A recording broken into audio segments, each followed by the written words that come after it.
Welcome everyone, welcome back to wonderful education learning platform the SM academy.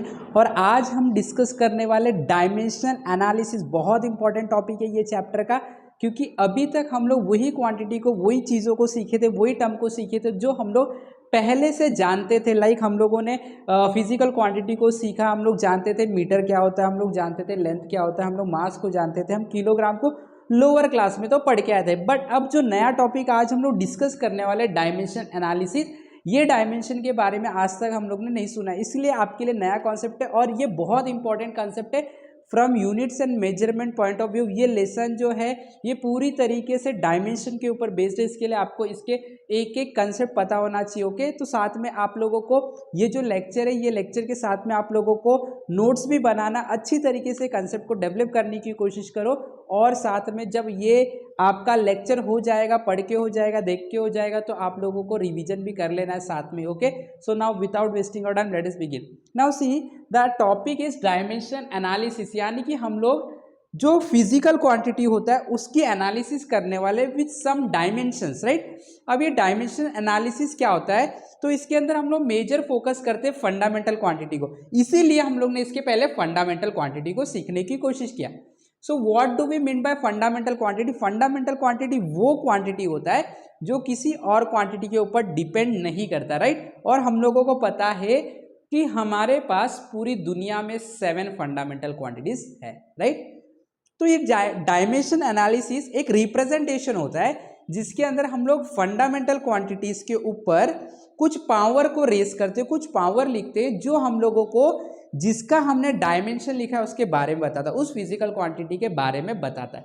तो अब directly हम लोग को समझ में नहीं आएगा, हम लोग क्या करते हैं, कुछ एग्जांपल्स लेते हैं और उससे समझने की कोशिश करते हैं। ओके, तो लाइक ये जो डायमेंशन होता है वो किसके लिए होता है? So dimension basically physical quantity का होता है, चाहे वो फंडामेंटल क्वांटिटी चाहे वो डिराइव। बट डायमेंशन जो होता है वो फंडामेंटल क्वांटिटी से ही बनता है। होता तो दोनों के लिए, फंडामेंटल के लिए भी होता है और डिराइव के लिए भी, लेकिन डायमेंशन बनता किससे? Fundamental quantities. क्लियर?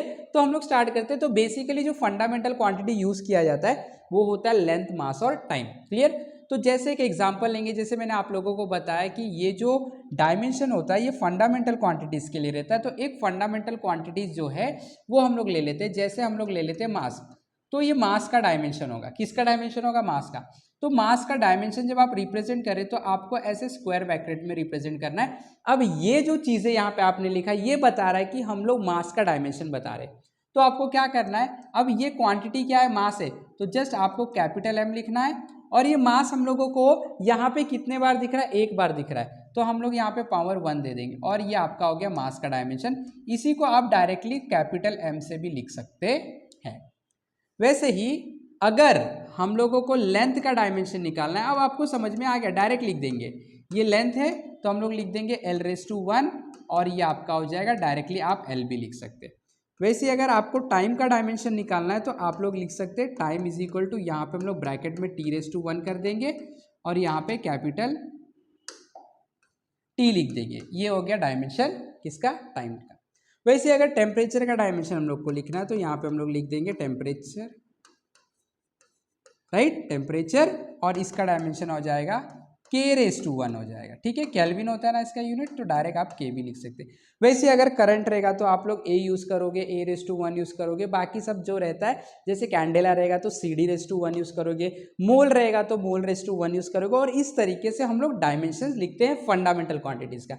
ये तो बहुत सिंपल हो गया, यानी कि फंडामेंटल क्वांटिटीज का अगर डायमेंशन आपको पूछता है तो आप लोगों को सीधा उनके ऊपर एक पावर 1 दे देने का, ये फंडामेंटल क्वांटिटी का डायमेंशन हो गया। क्लियर? अच्छा, इससे मुझे पता क्या चला? इससे मुझे पता चला जो यहाँ पे देखो ये डायमेंशन है, ये डायमेंशन है, जो यहाँ पे क्वांटिटी लिया गया है वो क्वांटिटी अपने आप को एक बार रिप्रेजेंट कर रहा है।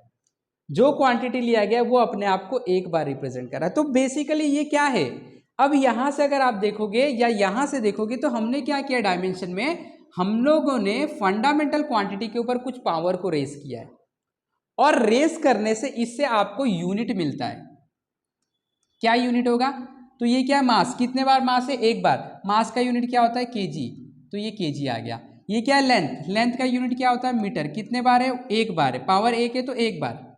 यहाँ पे टाइम, टाइम का यूनिट क्या होता है? सेकंड। कितने बार है? एक बार, तो सेकंड। यानी कि आप डायमेंशन से यूनिट बना सकते हो।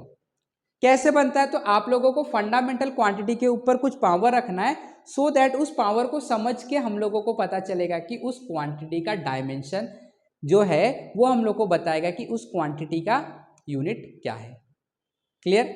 अच्छा, तो ये तो थोड़ा सा एक पार्ट हो गया। अब देखो और डिटेल में समझते हैं, पूरा कंसेप्ट क्लियर हो जाए, एकदम सिंपल कंसेप्ट, मजा आएगा। ठीक है, अब मैं क्या करता हूं, ये तो फंडामेंटल हो गया, एक डिराइव क्वांटिटी लेते हैं। जैसे हम लोग ले लेते हैं स्पीड।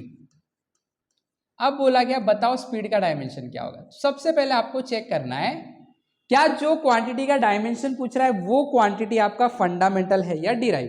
तो हम लोग को पता है कि फंडामेंटल तो साथ ही होता है, ये तो फंडामेंटल में से है ही नहीं, क्या है ये डिराइव। अब डिराइव क्वांटिटी का हम लोग डायमेंशन कैसे बनाएंगे? तो क्या करने का, इस डिराइव क्वांटिटी को फंडामेंटल में कन्वर्ट करने का। ठीक है, तो स्पीड का फॉर्मूला क्या फॉर्मूला से होगा? स्पीड का फॉर्मूला था डिस्टेंस अपॉन टाइम। तो मैंने, आप देख सकते हो, इसको कन्वर्ट कर लिया डिस्टेंस अपॉन टाइम में। और अगर आप देखोगे डिस्टेंस यानी लेंथ एक फंडामेंटल क्वांटिटी, टाइम भी एक फंडामेंटल क्वांटिटी। क्लियर? तो डिस्टेंस का डायमेंशन आप लोगों को पता है l⁻1 होता है, टाइम के डायमेंशन होता है t⁻1, राइट। अब क्या करने का, जो नीचे उसे ऊपर लेके जाने का, ऊपर लेके जाओगे साइन बदल जाएगा, तो ये आपका हो जाएगा l⁻1 और ये t⁻1। जो t यहाँ पे +1 था ऊपर गया, साइन बदल दिया हम लोग ने, -1 हो गया, और आपका स्पीड का डायमेंशन आ गया l⁻1 t⁻1। अब इससे क्या फर्क पड़ा, इससे आपको क्या समझ में आया, इससे हम लोग को क्या रिजल्ट मिलेगा? इससे हम लोग को मिलेगा यूनिट। कैसे मिलेगा? देखो, लेंथ कितने बार? एक बार, लेंथ का यूनिट हम लोगों का होता है मीटर। टाइम कितने बार? एक बार, टाइम का यूनिट होता है सेकेंड। अब यहाँ पे माइनस है, इसके लिए यहाँ पे मैं डैश लगा दूंगा, इसका मतलब ये हो गया बेसिकली मीटर पर सेकेंड। तो स्पीड का यूनिट आ गया मीटर पर सेकेंड। क्लियर? मजा आया? तो डायमेंशन से हम लोग यूनिट पता करते। क्या पता करते? यूनिट पता करते। कैसे पता चला? इस पावर से पता चला। तो फंडामेंटल क्वांटिटी के ऊपर जो पावर रहता है वो बेसिकली डायमेंशन बनाता है, जिसकी मदद से हम यूनिट फाइंड कर सकते हैं। और एक एग्जांपल लेते हैं। अब हम लोग एग्जांपल लेते हैं, स्पीड है तो यही वेलोसिटी का भी हो जाएगा। स्पीड का जो होगा वही वेलोसिटी का होगा, क्योंकि मैग्नेट को देखा जाता है, इसमें डायरेक्शन को नहीं देखा जाता। तो सेम स्पीड और वेलोसिटी का सेम। अब एक और एग्जांपल लेते हैं, एक्सेलरेशन ले लेते हैं। ठीक है, ये एक एग्जांपल हो गया आपका। सेकेंड एग्जांपल लेते हैं एक्सेलरेशन। अब बोला गया चलो बच्चों बताओ एक्सेलरेशन का डायमेंशन क्या होता है। तो अब हम लोग डरेंगे नहीं, हम लोगों को तो आता है। एक्सेलरेशन एक डिराइव क्वांटिटी, तो मैंने आपको क्या बताया, डिराइव को पहले फंडामेंटल में बदल दो या तो फिर पहले उसका फॉर्मूला लिख दो। तो मुझे पता है एक्सेलरेशन का फॉर्मूला होता है वेलोसिटी अपॉन टाइम। तो मैंने लिखा वेलोसिटी अपॉन टाइम, राइट। अब देखो टाइम तो फंडामेंटल है, वेलोसिटी फंडामेंटल नहीं, तो इसको कन्वर्ट कर दो आप डिस्प्लेसमेंट अपॉन टाइम में, या तो फिर मेरे पास वेलोसिटी का ऑलरेडी डायमेंशन है तो डायरेक्ट लिख दो। तो वेलोसिटी का डायमेंशन क्या है? l⁻1 t⁻1 अपॉन ये क्या है? टाइम का डायमेंशन सबको पता है t⁻1। अब मैंने क्या बोला, ये ऊपर जाएगा -1 हो जाएगा, राइट। या तो फिर ऐसे कर सकते हैं, यहाँ पे ऑलरेडी टाइम है, यहाँ पे भी टाइम है, तो आप लोगों ने सीखा है अगर a⁻m रहता है और a⁻n रहता है, इनका रेशियो होता है, तो हमेशा पावर माइनस हो जाता है, यानी कि इसका पावर माइनस हो जाएगा। इसका पावर है -1 माइनस इसका पावर है +1, तो ये दोनों माइनस हो जाएगा, -1 माइनस +1 क्या हो जाएगा? -2, राइट। तो ये आपका आ जाएगा l⁻1, ये दोनों को सॉल्व किया मैंने, और t⁻2, और ये फाइनली एक्सेलरेशन का डायमेंशन आ गया l⁻1 t⁻2। अब इससे यूनिट बन जाएगा, क्या बनेगा? लेंथ है, लेंथ मतलब मीटर होता है, एक ही बार है। और देखो टाइम मतलब सेकेंड, 2 बार है तो स्क्वायर लगा दूंगा, माइनस में तो स्लैश लगा दूंगा, मीटर पर सेकेंड स्क्वायर। सिंपल एकदम, बहुत सिंपल है डायमेंशन फाइंड करना, आपको फॉर्मूला पता रहना चाहिए। और एक एग्जांपल लेते हैं, डेंसिटी होता है मास अपॉन वॉल्यूम। डेंसिटी का डायमेंशन निकालना तो मास अपॉन वॉल्यूम कर दिया मैंने। मास का डायमेंशन हम लोग को पता, वॉल्यूम का अगर डायमेंशन नहीं पता है तो वॉल्यूम का फॉर्मूला पता करो। वॉल्यूम का फॉर्मूला होता है length into breadth into height. अब लेंथ, ब्रेड्थ और हाइट तीनों लेंथ ही है, बराबर ना। जैसे यहाँ पे देखो, ये मास का तो हो जाएगा m⁻1, कोई प्रॉब्लम नहीं, वॉल्यूम का मेरे को डायमेंशन नहीं पता है, मास का तो पता था, लेकिन वॉल्यूम का फॉर्मूला तो पता है, फॉर्मूले से चले जाओ, length into breadth into height, तो ये आपका हो गया m⁻1। अब जरा देखो तीनों लेंथ ब्रेथ और हाइट तीनों लेंथ है, यानी कि लेंथ का ही डायमेंशन पूछ रहा है, तो यहाँ पे कितने बार लेंथ है, 3 बार, तो देखो l⁻1 into l⁻1 into l⁻, shortcut नहीं मारने का, मैं पूरा डिटेल में एक्सप्लेन करूंगा, ठीक है। तो ये हो जाएगा आपका m⁻1। अब देखो ये क्या है, ये है a⁻m into a⁻n into a⁻p। तो हमने क्या सीखा है, हम लोगों ने सीखा अगर कोई ऐसे टर्म में रहेगा, राइट, तो ये मल्टीप्लाई हो रहा है तो पावर ऐड हो जाता है, तो ये हो जाएगा a⁻m plus n plus p, तो पावर ऐड हो जाएगा 1 1 1, क्या हो जाएगा 3, राइट। अब हम लोगों ने क्या सीखा है, हम लोगों ने सीखा है कि जो टर्म नीचे रहता है उसको ऊपर भेज दिया जाता है, तो ये हो जाएगा आपका m⁻1 और ये ऊपर जाएगा तो साइन चेंज हो गया -3। अब ये हो गया आपका डायमेंशन किसका, डेंसिटी का। अब इसका यूनिट बनेगा, यूनिट क्या बनेगा, ये मास है, मास का यूनिट होता है kg, एक ही बार, राइट, प्लस में तो वैसे ही। लेंथ, लेंथ का यूनिट होता है मीटर, कितने बार, 3 बार, माइनस है तो स्लैश kg पर मीटर क्यूब, ये यूनिट आ गया। एकदम सिंपल है डायमेंशन। आई होप कि सब लोग को बात समझ में आ गया डायमेंशन क्या है। तो अब देखो जो जो हम लोगों ने डायमेंशन बनाया है, देखो यहाँ पे जैसे इसका हम लोग ने डायमेंशन ये बनाया, इसके लिए हम लोग ने डायमेंशन ये बनाया, राइट, इसका डायमेंशन हमने ये बनाया। अब ये जो डायमेंशन बना इससे हम लोग डेफिनेशन बनाएंगे, क्या बनाएंगे, डेफिनेशन। ध्यान से देखना, अब मैं इसका डेफिनेशन बनाने जा रहा हूँ डायमेंशन का। तो कैसे बनाऊंगा मैं, मेरे को जो सीखने मिला मैं वहीं से डेफिनेशन बना। मैंने बोला जो डायमेंशन यहाँ पे मुझे दिख रहा है वो है क्या, वो बेसिकली पावर है जो फंडामेंटल क्वांटिटी के ऊपर रखा गया है, सो दैट हम लोगों को उसका यूनिट मिल जाएगा, बस खत्म हो गया। देखो dimension is the power on which fundamental quantity is raised, on which fundamental quantity is raised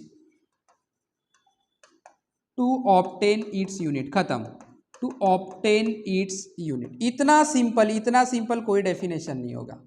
क्या है, डायमेंशन पावर को बोला जाता है जिसको फंडामेंटल क्वांटिटी के ऊपर रखा जाता है, जो हम लोग को यूनिट के बारे में बताता है, in order to obtain its unit. बहुत simple definition, clear. I hope कि सब लोगों को डायमेंशन के बारे में समझ में आ गया। बहुत सारे एग्जांपल आप सॉल्व कर लो, बहुत अच्छे से समझ में आ जाए, एकदम सिंपल है, क्लियर। अब हम लोग थोड़ा सा डिस्कस कर लेते हैं, क्या ये इतना यूजफुल तो है, क्या इसका कुछ डिसएडवांटेज है। इसका डिसएडवांटेज मतलब क्या इसके पास कुछ डीमेरिट्स है, तो बिल्कुल है डीमेरिट्स, उसको भी डिस्कस कर लेंगे। बेसिकली डीमेरिट्स बोलो आप, डिसएडवांटेज बोलो, लिमिटेशंस बोलो, लिमिटेशंस ऑफ डायमेंशन, ठीक है। कुछ लिमिटेशन को डिस्कस कर लेते हैं कि इसके पास क्या लिमिटेशन है, कहाँ कहाँ ये नहीं यूज किया जा सकता है। सबसे पहले आप लोग डायमेंशन की मदद से ऐसे कांस्टेंट की वैल्यू नहीं फाइंड कर सकते जिसके पास डायमेंशन नहीं। पहले तो एक बात समझ लो, बहुत सारे कांस्टेंट जो होते हैं उनका कोई डायमेंशन नहीं होता है। Constant is a dimensionless quantity. Like मैं आपको बोलता हूं वैल्यू ऑफ पाई 3.14, पाई एक कांस्टेंट है, इसके लिए पाई के पास कोई डायमेंशन नहीं होगा। और जिसके पास कोई डायमेंशन नहीं होता है, जो डायमेंशनलेस होता है, उसका वैल्यू हमेशा एक्सपेरिमेंट के अलावा कोई रास्ता नहीं फाइंड करने का। तो मैं यहां पे लिखूंगा the value of dimensionless constant, dimension less constant जिसके पास डायमेंशन नहीं होता है, can only be determined, can only be determined with experiment। याद रखना एकदम सिंपल है। 2 पाई एग्जाम्पल, 2 पाई का वैल्यू जो होता है वो आप डायमेंशन से नहीं फाइंड कर सकते, बिकॉज डायमेंशन ऑलरेडी इसके पास है ही नहीं।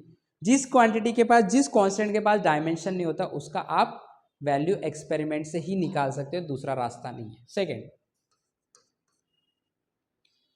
जो इक्वेशंस लॉगरिथमिक फॉर्म में, ट्रिग्नोमेट्री फॉर्म में है, या तो आप बोल सकते हैं एक्सपोनेंशियल फॉर्म में, उसका कोई डायमेंशन नहीं होता। यहां पे मैं लिखूंगा the trigonometric exponential logarithmic function is dimensionless. Example लेता हूं, जैसे आप लोगों ने बोला बताओ साइन थीटा का डायमेंशन क्या है, नहीं निकाल सकते। ट्रिग्नोमेट्री फंक्शन है ना, तो ये वही बता रहा है trigonometry exponential logarithmic function, no dimension. Number 3, if a नहीं एन बोलता हूं, if an expression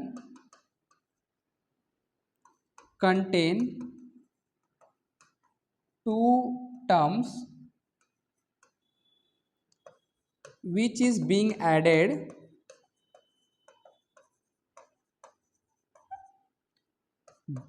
and having same dimension, then prediction of the terms in incomplete equation, अभी समझ में आएगा, एकदम टेंशन नहीं लेना, in incomplete equation is not possible. क्या समझ में आया इसका मतलब? इसका मतलब ये है, देखो ध्यान से, if an expression contain two terms या दो से ज्यादा terms which is being added, like एक एक्सप्रेशन लिखता हूं, s is equal to ut plus half at square, इसमें दो टर्म है, दोनों देखो ऐड हो रहे हैं, right? Expression contain two terms which is being added and having same dimension, दोनों का डायमेंशन सेम होगा। कैसे सेम होगा? देखो ये क्या है, वेलोसिटी, ये वेलोसिटी इनटू टाइम है, ध्यान से देखना, और ये टर्म को देखो एक्सेलरेशन इनटू टाइम का स्क्वायर है, राइट? क्या मैं बोल सकता हूँ एक्सेलरेशन वेलोसिटी अपॉन टाइम होता है? बिल्कुल होता है। और ये टी स्क्वायर, एक टी और एक टी कैंसिल, क्या बचा? वी टी, देखो सेम आ गया। अगर सेम क्वांटिटी तो डायमेंशन सेम रहेगा, तो अगर दो ऐसी क्वांटिटी जो ऐड हो रही है उनका डायमेंशन सेम है, अगर आप उस इक्वेशन को इनकम्प्लीट लिख दो, जैसे आपने इसको s is equal to half at square लिख दिया और ut नहीं लिखा आपने, तो हम लोग डायमेंशन से बता नहीं पाएंगे कि ये इक्वेशन आपने गलत लिखा है। डायमेंशन इक्वेशन को तब सही बोलता है जब जितने क्वांटिटी उसमें ऐड हो रहे सबका डायमेंशन सेम होता है। डायमेंशन का ये तरीका है। अगर इसका डायमेंशन सेम है तो ये इक्वेशन सेम होगा, ऐसे डायमेंशन बोलता है।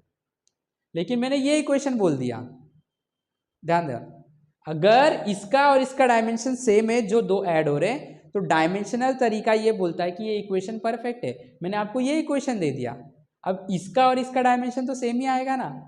इसमें इसका डायमेंशन कैसा था? सेम था, सेम ही आएगा। अगर सेम आ गया, मान लो नहीं भी होगा, मान लो एग्जांपल, अगर ये तीनों का डायमेंशन सेम है तो डायमेंशनली मेथड ये बोलता है कि ये इक्वेशन करेक्ट है। मैंने आपको ये इक्वेशन लिख के दे दिया, इसका और इसका डायमेंशन तो सेम ही आएगा ना, तो आप बोल दोगे इक्वेशन करेक्ट है, लेकिन इक्वेशन इनकम्प्लीट है। तो मतलब अगर आपने इनकम्प्लीट इक्वेशन दे दिया तो डायमेंशन से पता नहीं चल पाएगा कि ये बात सही है कि नहीं, वो कंप्लीट इक्वेशन है या नहीं। ये लिमिटेशन है, एक चीज़ को इसको आपको याद रखना है। तो this are some of the limitation. सबसे इंपॉर्टेंट आपको याद रखना है, एक्सपोनेंशियल ट्रिग्नोमेट्री लॉगरिथमिक फंक्शन का कोई डायमेंशन नहीं होता है, कांस्टेंट का भी कोई डायमेंशन रहता है, लेकिन कुछ कांस्टेंट होते हैं लाइक ग्रेविटेशनल कांस्टेंट जी, राइट? तो आप लोगों को एक बात याद रखने का है कि जो डायमेंशंस होते हैं वो कांस्टेंट के नहीं होते, लेकिन कुछ कांस्टेंट ऐसे हैं जिनके डायमेंशंस होते हैं। क्लियर?